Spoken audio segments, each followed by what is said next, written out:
I hear quite often from small businesses across my district and across rural America that sometimes feel like the SBA treats them like flyover land. And really, a lot of times where small businesses have interface with the SBA is through our lenders. You are the face of the programs to our small businesses, and so you know the programs well. So my question is for Mr. Sims. As you know, small businesses across rural America rely heavily on the 7A and the 504 lending programs. Over the past 4 years, what changes have you seen to the 7A and the 504 lending program, and what impacts have your customers felt on these changes? Thank you for the question, Congressman. The vast majority of the changes that we have seen over the past 4 years have to do with the standard operating procedures of the SBA lending program, so the SOP. The programs themselves, the loans themselves, the structure and the terms are very good.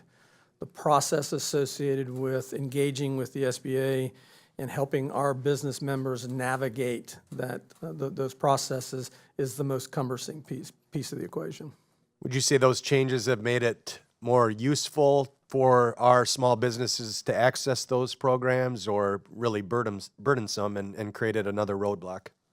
Much more burdensome, and it comes in two fashions. One is from an SBA lender, if you recall, from Georgia's own specifically, we're the #1 credit union producer in the state of Georgia, so we have a really experienced staff. And as the SOP changes on an annual basis, we have constantly got to go back in and figure out what those changes look like. And in many cases, they don't make a lot of sense. And what that does is slow down the process. And then we have to translate those changes to our business members as we engage them in capital access. Do the small businesses that you work with have a stable full of lawyers, compliance officers, and regulation folks that can navigate this? That's probably a better question for Mr. Wettergrove over there when he was seeking. You got a stable full of lawyers and regulators and compliance officers? You're looking at him, I'm sure. Exactly, all in one.